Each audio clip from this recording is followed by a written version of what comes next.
Heya, cryptozens. Tonight's stories: Grayscale versus VanEck on spot Bitcoin ETF. Kevin O'Leary's WonderFi to buy Canadian exchange. It's 10 p.m. Pacific time. The date is April 18th, 2022. Welcome back to the Crypto Overnighter. I'm your host, Nick. The cover model for this podcast is Tex, and together we take a nightly look at the crypto, NFT, and metaverse space and the industry that surrounds it. We're here to bring you the crypto news analysis you need to start your day. And keep in mind, nothing in this show should ever be considered financial advice. Okay, for all of you people that are on Apple iOS, listen up, because there is a bug that affects you if you use Metamask on an iOS device. Simply speaking, if you have enabled iCloud backup for your application data, it's also going to back up your password encrypted Metamask vault. So then, if you have a weak password or you get phished, they'll be able to steal your crypto out from under you. There's this guy that this happened to, Dominic Iacovone. He lost several NFTs and over $100,000 in ApeCoin. So what happened is he got a thing saying that he needed to reset his Apple password. And then he got called by a scammer. And he called that scammer back because it came up as Apple on the caller ID. Now, the scammer asked for a two-factor authentication code, which was sent to his phone. Seconds later, once he gave him that code, then his Metamask wallet and everything got wiped clean.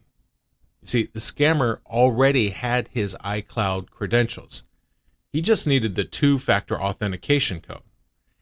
Not giving that guy that code would have saved the whole NFT collection and all that crypto that got stolen.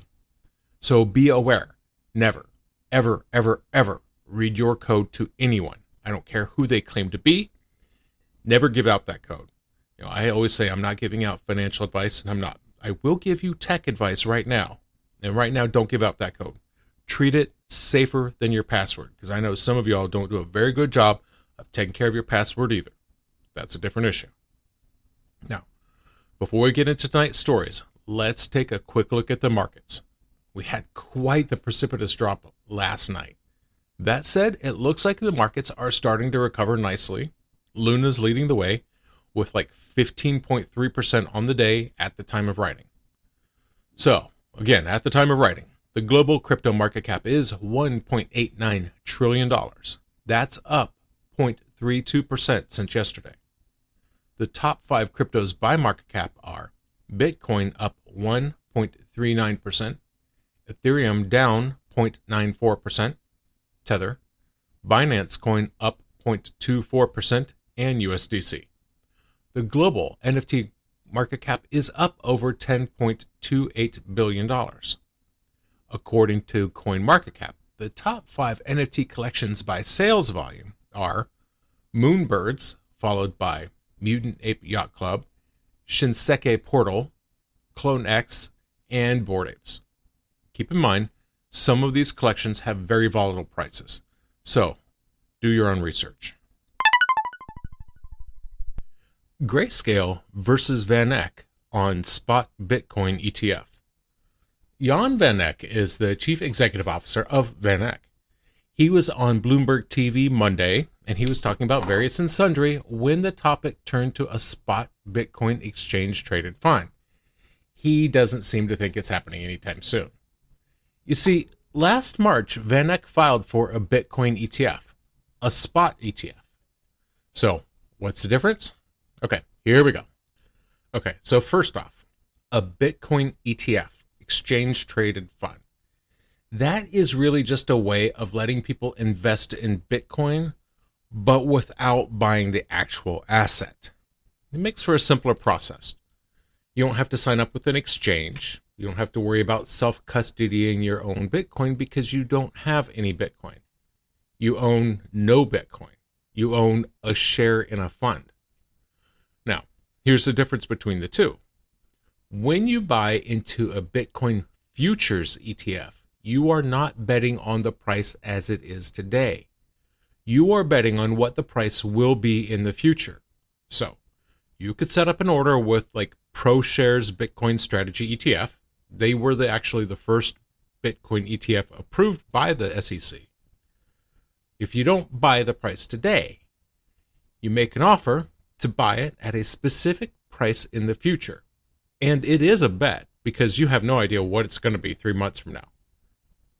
For most investors that want to invest in Bitcoin's price action, but don't want to dirty their hands handling cryptocurrency directly, then the holy grail is a spot Bitcoin ETF.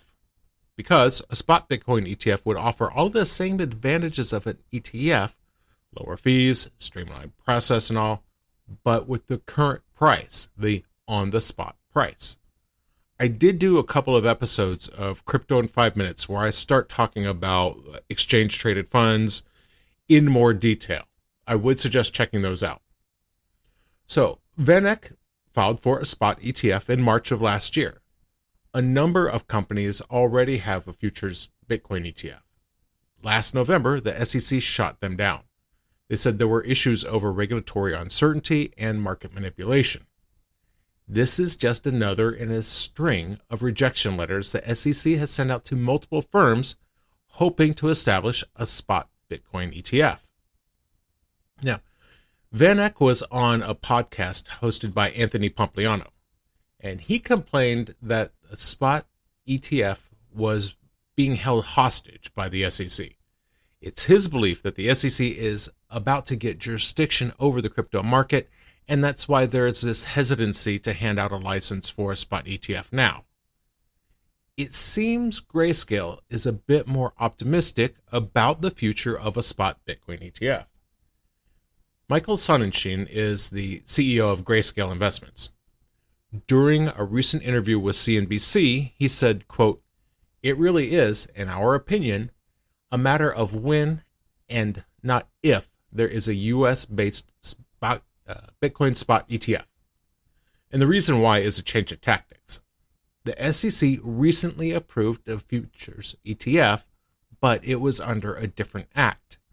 This one was approved under the Securities Act of 1933, not the Securities Exchange Act of 1940. A lot of analysts, including myself, think that this could be the opening needed for the approval of a spot Bitcoin ETF. Like I said, the SEC says they're knocking down these applications based on concerns about fraud and manipulation.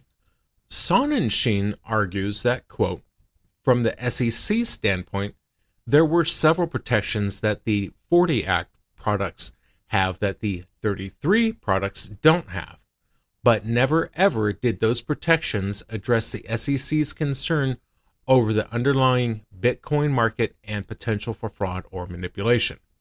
And further, he said, the fact they've now evolved their thinking and approved a 33 Act product with Tukrum really invalidates the argument and talks to the linkage between the Bitcoin futures and the underlying Bitcoin spot markets that give the futures contracts their value. If the SEC can't look at two like issues, the futures ETF and the spot ETF, through the same lens, then it is in fact potentially grounds for an Administrative Procedure Act violation. So, there you have it. He makes a solid argument that out of self-preservation alone, the SEC needs to be offering a spot ETF license pretty soon. Now, Grayscale is waiting for their own SEC decision. They proposed converting their Grayscale Bitcoin Trust into a spot Bitcoin ETF. Now, they're expecting to hear more on that decision in July. And like I said, I think Grayscale is correct in their assessment. That said, I think I'm on VanEck's side of things here. I just don't see a spot ETF being approved anytime soon. Gensler and the SEC have noted their concerns about unregulated future of crypto spot exchanges, unregulated on the federal level. States can and have set up their own regulatory frameworks within their states.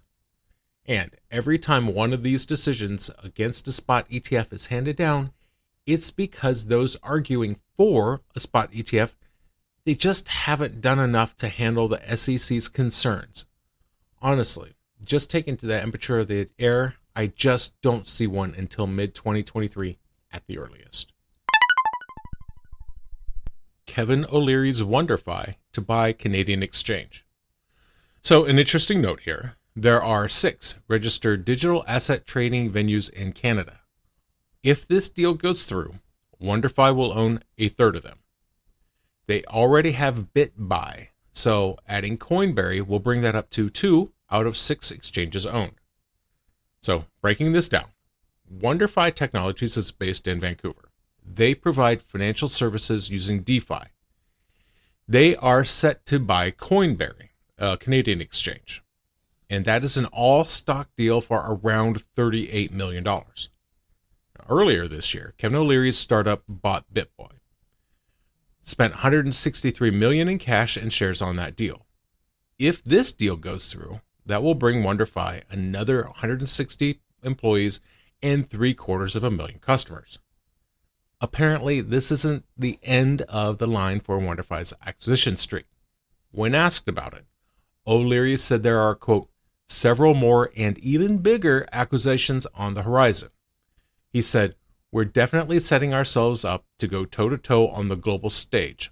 But remember, we're doing it on a regulated basis, unlike those other players. We are 100% operating under the order. We're not taking any risks on that. Founded in 2017, Coinberry just got approval from the Canadian government to offer crypto services. In turn, they generated over $13 million in revenue. Andrew Polyakov is their CEO, and he said, quote, we have a shared belief with WonderFi that seamless integration and unified access to digital assets is the future and where we want to be positioned. Now, Polyakov is staying on. He and another person will be added to WonderFi's board when the deal is finalized in June. Ben Semeru is CEO of WonderFi. He said, quote, this acquisition further establishes WonderFi as a leader among crypto companies in Canada, and along with our acquisition of BitBuy, establishes a great framework for our expansion into global markets in 2022. Last March, when the Ontario Securities Commission approved the BitBuy acquisition, they put a couple of restrictions on it, and I won't be surprised to see if they do something similar with the WonderFi acquisition.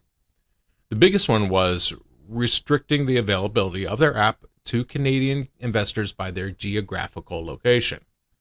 Currently, only residents in British Columbia and Alberta can even use their app. So I expect that probably is going to be the same thing when the Coinberry one gets approved, but we'll see. And that's going to do it for us tonight. Thank you so much for joining us. I really appreciate it. If you are an iOS user, check your phone now. Make sure that you have turned off the automatic iCloud backups from Metamask. Seriously, I know of at least 3 accounts that have gotten hacked just this way. They get a text asking the user to reset their Apple password, then they get a spoofed phone call that makes it look like Apple is calling them, and then people lose their money because they're not paying attention. If you enjoyed tonight's show, like, comment, subscribe. Give us a review. Give Tex and I 5 stars. Do you have questions or comments? Reach out by email. The address is nick@cryptoovernighter.com. That's nick@cryptoovernighter.com. And check out my other podcast, Crypto in 5 Minutes. We have 41 educational podcasts, 5 minutes to explain one concept in crypto. And as always, may peace reign.